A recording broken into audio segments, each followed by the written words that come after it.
कोमल उसने कहा, क्यों भैया, मुझसे क्या गलती हो गई, तुमने क्यों पत्थर मार दिया?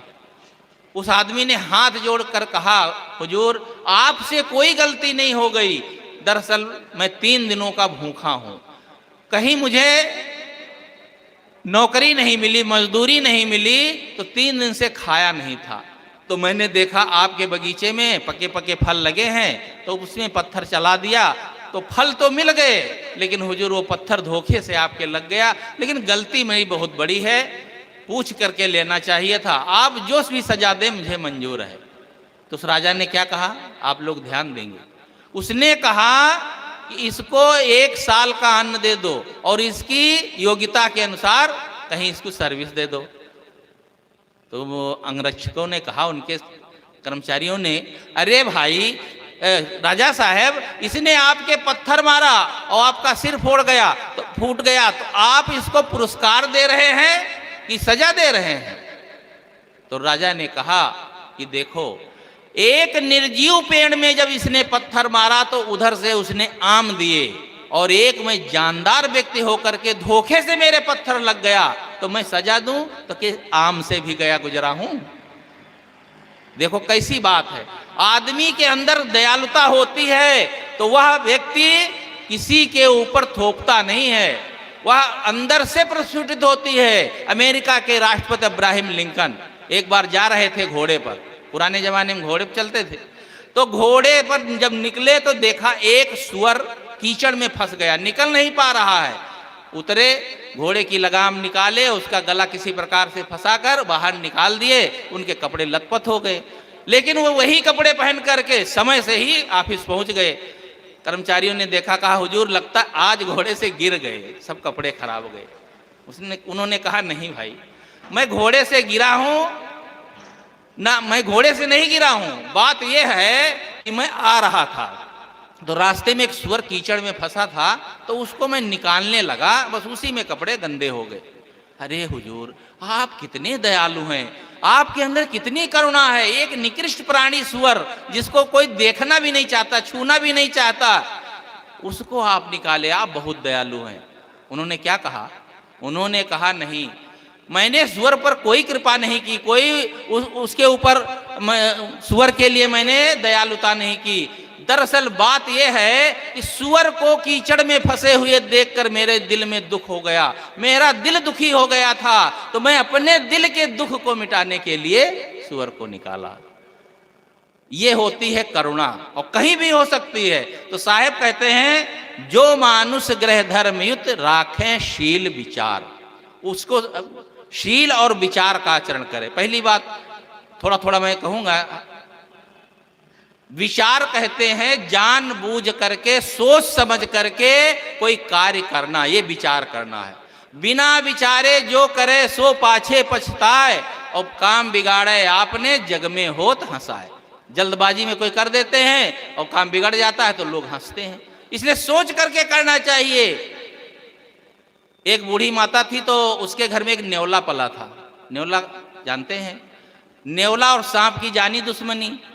बूढ़ी माता वो पानी लेने के लिए घड़ा लेकर के चली गई। आप लोगों के क्षेत्र में कई जगह पानी तो बाहर से लाना पड़ता है, तो बाहर लेने गई, यहाँ उसका एक छोटा बच्चा पालने में लेटा था, उधर से सांप निकला। न्योले ने देखा और सांप उसी की तरफ जा रहा था। उसने सोचा, मेरी मालकिन के बच्चे को अगर सांप ने काट लिया तो मर जाएगा। हित अनहित पशु पक्षी भी जानते हैं, आपका कुत्ता पाला हो और कोई आपको पकड़ के हाथ खींचे, दौड़ेगा, भौंकेगा।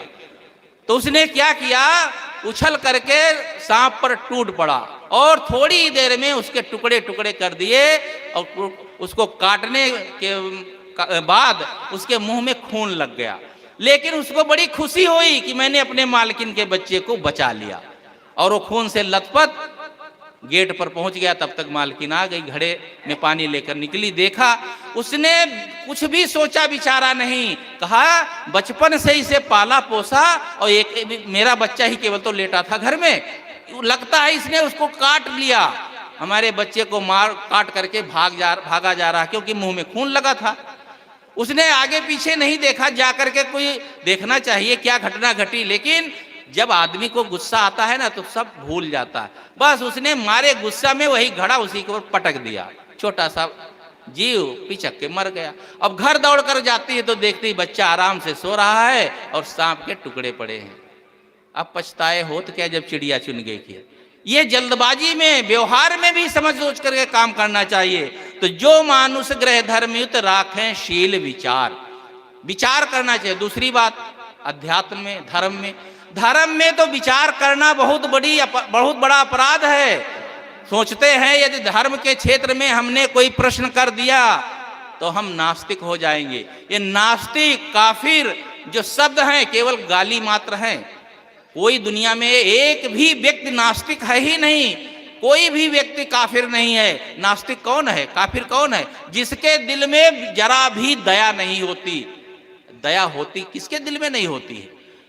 एक प्राणी है, जानवर है, वो दूसरे को मार के खा सकता है, शेर है, लेकिन वो अपने बच्चे के लिए तो दया रखता है।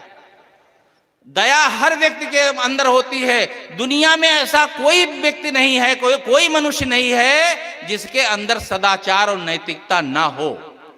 एक गुरुदेव जी कहा बताया करते थे, एक आदमी था तो चोरी करता था और चोरी करने वो 100-200 किलोमीटर दूर जाता था, पास पड़ोस नहीं करता था। तो पास अपने गांव के आसपास वाले उसे कुछ कहते नहीं थे। एक दिन वो जा रहा था तो एक बहू डोली में जा रही थी, तो उस बहू को गर्मी लगी तो उसने अपने गहने निकाले उस डोली में रख दिए। पहले बैलगाड़ी से जाते थे ना, ऊपर ढक लेते थे, तो बैलगाड़ी में जो नीचे वो लगाते थे फट्टी तो ऐसे रहता था, और वो गहने जो हैं हिलते हिलते वो नीचे गिर गए। उसने देखा तो समझ गया ये बहू जो जा रही है इसी के गहने होंगे। उसने उठा लिया, अब फ्री में मिल गए थे, चोरी करता था, मेहनत करना पड़ता था, रख लेता, चल देता। लेकिन उसके दिल में एक करुणा जगी, दया जगी, देखो बहू पहली बार जा रही है ससुराल, अब जब वहां जाएगी तो उसके गहने नहीं दिखेंगे तो इसकी खुशी मातम में बदल जाएगी, कितना बेचारी दुखी होगी, इसको दे देना चाहिए। चोरी तो फिर कर लेंगे। वो ले जाकर पोटली और गाड़ीवान को पकड़ा दिया। देखिए आदमी कितना भी बुरा क्यों ना हो, कहीं ना कहीं उसके करुणा जरूर उदय होती है। तो जो मानुष गृह धर्मित राखें शील विचार, और विचार करें धर्म के क्षेत्र में। धर्म के क्षेत्र में तो विचार करना आदमी सोचता ही नहीं है। राजा सगर की पत्नी को 60,000 बच्चे पैदा हो गए, सब कितनी आराम से सुनते हैं। प्रातः काल रवि भक्ष लियो तो तीनों लोग भय अंधियारो। सुबह सुबह हनुमान जी उठे, उनको भूख लगी थी तो सोचा क्या खाएं, सब सूरज निकला था लाल लाल, सोचा कोई फल है, मुंह में गटक गए। पृथ्वी से 13 लाख गुना बड़ा दहकता हुआ आग का गोला, गटक गए। और गाते हैं सब, लेकिन कोई प्रश्न नहीं कर सकता। प्रश्न करो तो नास्तिक हो, काफिर हो, अधर्मी हो, पता नहीं क्या क्या बोल देंगे। इसलिए धर्म के क्षेत्र में विवेक विचार करना आदमी को बहुत बड़ा पाप लगता है। इसमें भी सोचना चाहिए, अरे भाई जिसने लिखा है, कहा है कि सभी बातें सत्य होती हैं। कहीं ना कहीं लोगों के मन जैसा समझ में आया वैसा उन्होंने लिख दिया, वैसे कह दिया, लेकिन उस पर भी विचार करने का आपका अधिकार है। पार्क का मतलब क्या होता है? कहते ना आप कबीरपंथी पारखी कबीरपंथी। एक जगह गए तो एक महात्मा जी कहे अरे तो पारखी कबीरपंथी हैं। तो संत ने कहा साहब आप पारखी नहीं है, कैसे परख लिए? ये पारखी हैं। आपने भी परख दी तो कहा ये पारखी हैं, बिना परख के तो वो जानते नहीं। कौन नहीं परखता है?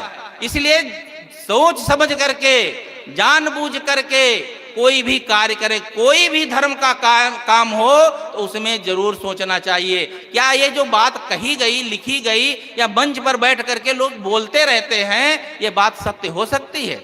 मैं एक उदाहरण कहूंगा, उसके बाद बात समाप्त करूंगा। एक जगह कथा हो रही थी, तो कथा क्या हो रही थी? भागवत की कथा में सब तरह तरह की बातें आती हैं। तो हम कह रहे थे गणेश जी का जो उत्पत्ति कैसे हुई, तो उन्होंने बताया कि गणेश जी की उत्पत्ति इस प्रकार से हुई। शंकर जी तपस्या कर रहे थे, तपस्या करते करते कई हजार वर्ष बीत गए। यहाँ पार्वती अकेली थी तो उन्होंने उपटन किया, उपटन में जो मैल निकला उसमें मानवाकार मूर्ति बनाई और प्राण प्रतिष्ठा कर दिए और गणेश जी बन गए। बताइए, पत्थर में उपटन के वो मैल में अगर प्राण प्रतिष्ठा कर देने से मूर्ति जग जाती है और बच्चा बन जाता है, तो आपके पिताजी या कोई घर का व्यक्ति जब मर जाता तो उसमें प्राण क्यों नहीं डाल देते हैं? अरे वो तो सब पूरा शरीर है। लेकिन जैसी कहानी, अब वो गणेश जी बन गए, दरवाजे पर बैठा दिया पार्वती ने। और जब पार्वती अंदर काम कर रही थी तब उनका यज्ञ तपस्या पूरी हुई, आ गए शंकर जी। जब आए तो अपने घर में कोई पूछ के थोड़े घुसता है, वो घुसने लगे, उन्होंने रोक दिया, कहा ए कहाँ जा रहे हो? विचित्र भेष भी था। कहा मेरा घर है। कहा तुम्हारा घर कैसे? इसमें तो मेरी माता रहती, तुम कहाँ से आए? और कहा कोई इतनी बढ़ गई तू मैं कि लड़ाई शुरू हो गई और अंत में शंकर जी ने त्रिशूल से गणेश जी का सिर काट दिया। और जब अंदर गए तो कहा किस दरबान को रखे थे, वो आने नहीं दे रहा था। कहा वो तो अपना पुत्र था, हमारा पुत्र। क्या हुआ? कहा उसको तो मैंने मार दिया, वो मुझे रोक रहा था। कहा अब मैं मर जाऊंगी, अब नहीं बचूंगी। शंकर जी ने कहा रुको रुको, कोई उपाय करता हूँ। बाहर निकले तो एक हाथी जा रहा था, उसका सिर काट के गणेश जी में फिट कर दिया। कितने बड़े सर्जन रहे होंगे, इतना बड़ा छोटा सा धड़ बच्चे का और इतना बड़ा हाथी का सिर फिट कर दिए। ये बात आदमी, शांत रहिए, यह बात आपके गले नहीं बैठेगी। बात आदमी को अपने गले बैठाने के लिए उदाहरण दिया जाता है, तब समझ में बात आती है। और ये बात जो मंच पर बैठ करके महाशय जी कह रहे थे वक्ता, तो उसी में एक विचारवान बैठा था, एक ऐसा भक्त था, उसको लगा कि ये बात जो कह रहे हैं, लोगों को बरगला रहे हैं, ये बात सत्य हो सकती है। उसने कहा महाराज जी मैं भी एक आपको दृष्टांत सुनाता हूँ। दृष्टांत क्या है? घटना सुनाता हूँ, आप मानेंगे? का क्यों नहीं मानूंगा। का एक मास्टर थे, स्टेशन मास्टर। जब उनकी शादी हुई तो 3 साल में 3 बच्चे हो गए और उनके दूध की समस्या हुई। तो मित्रों ने कहा एक बकरी पाल लो। बकरी पाल ली। बकरी जब पाल लिया तो वही रेलवे स्टेशन पर घूम के चर लेती थी और उनकी समस्या का हल हो गया। बड़े बच्चे को बकरी का दूध और माँ छोटे बच्चे को पिला दे। एक दिन एक्सप्रेस ट्रेन आ रही थी, संयोग से ऐसी वहां रुकना था नहीं, और बस बकरी का स्टेशन मास्टर का तीनों का एक्सीडेंट हो गया। एक्सीडेंट हो गया तो बकरी भी कट गई, स्टेशन मास्टर भी कट गए, लेकिन मरे नहीं। उनको ले जाकर के रेलवे यार्ड में भर्ती किया गया। भर्ती करने के बाद डॉक्टरों ने सलाह किया देखो बकरी भी कट गई है, स्टेशन मास्टर भी कट गए हैं, स्टेशन मास्टर का नीचे का हिस्सा कट गया है और बकरी का आगे का हिस्सा, जो हिस्सा ठीक है उसको जोड़ दिया जाए। तो बकरी का पीछे का हिस्सा जोड़ दिए और स्टेशन मास्टर का ऊपर का। फिर क्या हुआ भाई? का फिर क्या हुआ? 2 महीने में ठीक होकर घर आ गए और स्टेशन पर वो जाके झंडी दिखाते थे, क्योंकि ऊपर से तो स्टेशन मास्टर थे, पीछे से बकरी थे, तो सुबह शाम 1-1 लीटर दूध देते थे। ऐसा कैसे हो सकता? तो बस वैसे जैसे गणेश में हाथी का सिर हो सकता। ये कहानियां नहीं है, ये लोगों को बरगलाने वाली बातें हैं। इसलिए साहब कहते हैं जो मानुष ग्रह धर्मित राखें शील विचार, गुरुमुख वाणी साधु संग मन वच सेवासार। मैंने इस चौपाई की एक पंक्ति पर थोड़ी देर चर्चा किया, मैं अपनी बात यहीं पर समाप्त करता हूँ। बोलिए सद्गुरुदेव की जय। उदाहरण हम मानते हैं, जानते नहीं हैं। कितना सटीक उदाहरण है, कभी जानते नहीं, ऐसा हो ही नहीं सकता। और वो कथा में, भागवत में, पुराण में, दुनिया में खूब चलता है। बहुत सुंदर हम विचार श्रवण किए। आगे निवेदन है, कबीर पारक संस्थान प्रयागराज से ही पधारे, आप सब परिचित हैं, परम श्रद्धेय संत श्री सत्येंद्र साहब जी। आपसे भी निवेदन है कि आप अपने विचारों से ठीक हम सबको 20 मिनट तक लाभान्वित करने की कृपा करें, क्योंकि थोड़ा समय है। 2 बजे तक गुरुदेव जी पधार जाएंगे, फिर उनको हम सुनेंगे।